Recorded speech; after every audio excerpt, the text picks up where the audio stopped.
So today is another installment of my On Again, Off Again sermon series known as Lies My Pastor Told Me.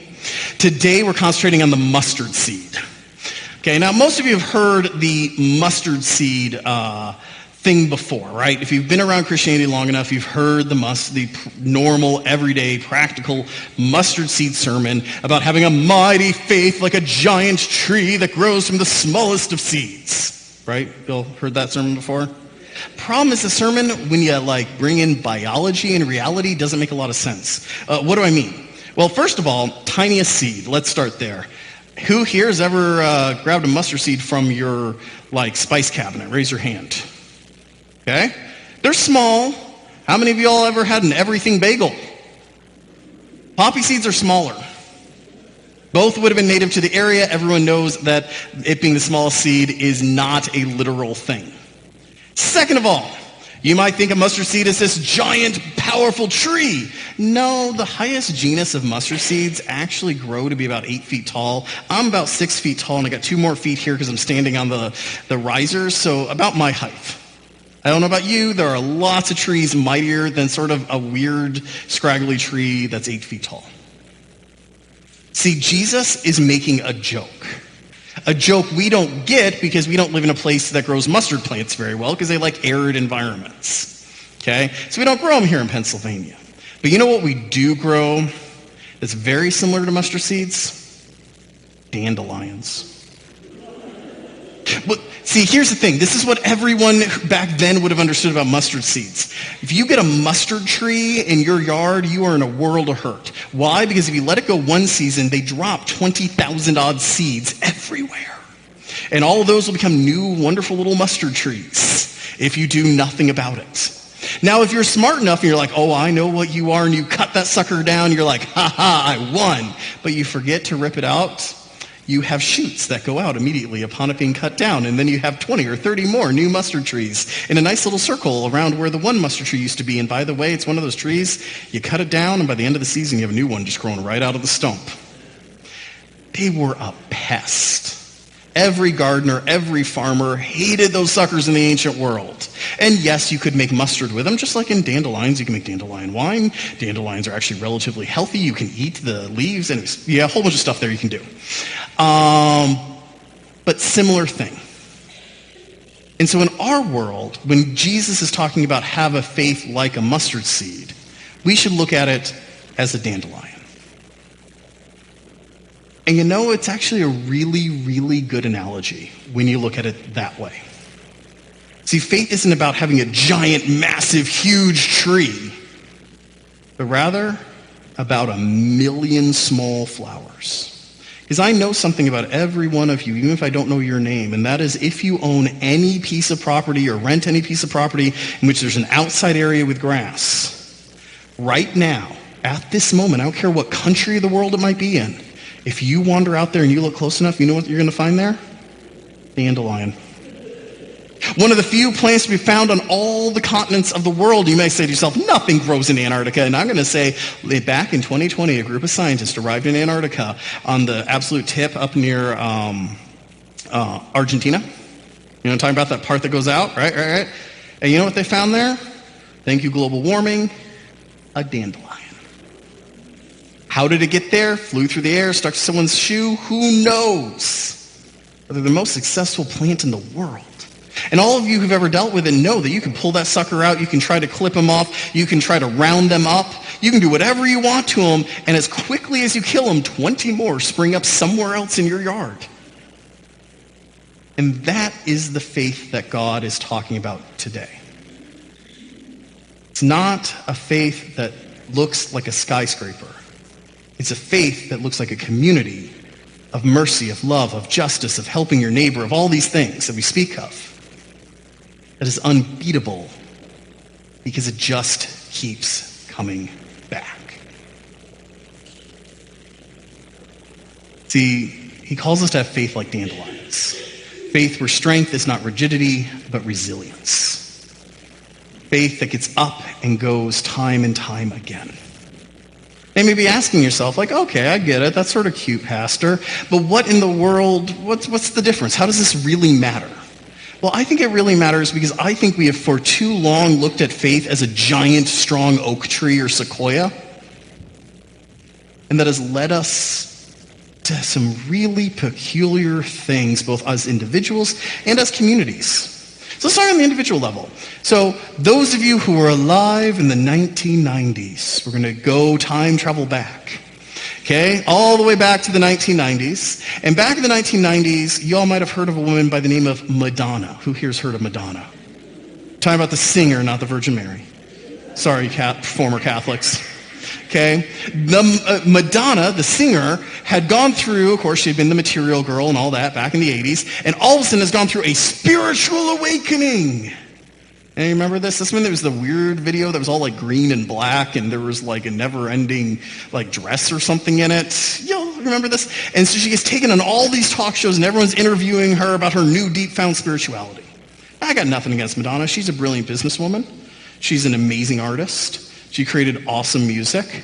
Not criticizing that. But here's the problem. When we think of faith as giant trees, we look at giants in their arena, whether or not it's an artist or a business person. And we assume that the roots indicate spirituality. But why?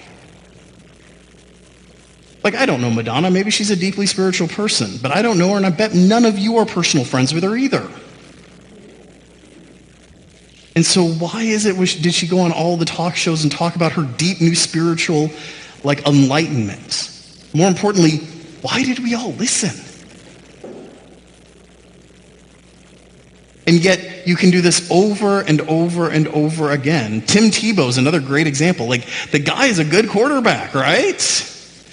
And he seems like a decent human. But just because he's a quarterback, why have a stage? Just because you're good at throwing the ball or you're an amazing athlete. If you want to talk about athletics or throwing balls, then yeah, people should listen to you. But spirituality? Why? I think it's that we look for these greater than life figures because we think that's what faith looks like. And yet my experience has been that in every congregation of every state I've ever lived in, the most faithful people are generally not the giant trees that you see. The most faithful people are usually really quiet. They're usually the people who just get things done. They're the people that when you push them and they start talking about their life, you realize how much they've lived through, how much they've strived through, how much they have survived. The losses, the victories, the shames, the glories. But they're not the people who usually wear that on their sleeve.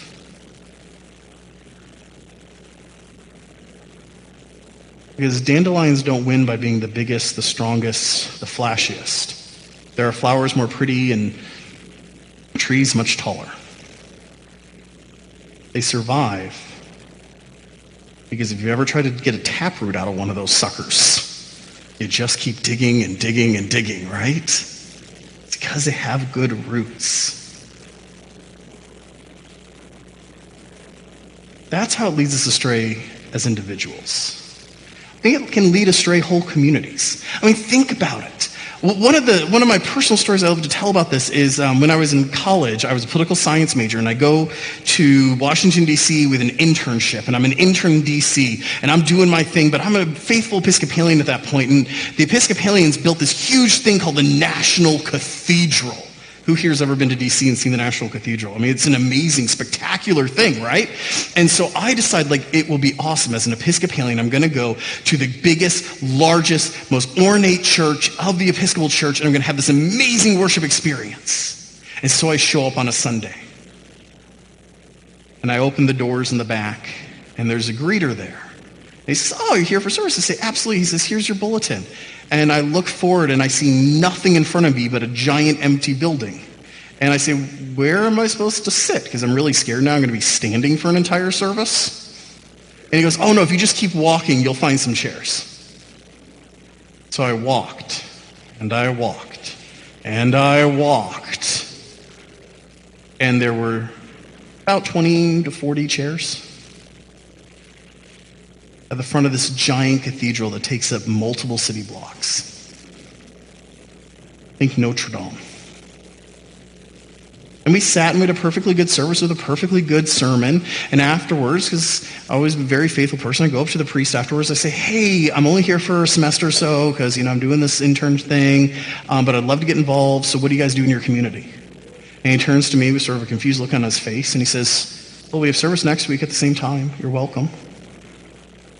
And I'm like, no, like Bible studies or service projects or anything like that. And he's like, oh, we don't do that here.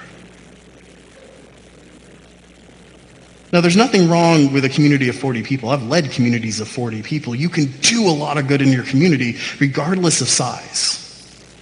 But there is something insane that you had a building that was hundreds of millions of dollars to build, with a worship community for 40 people that then didn't do anything else.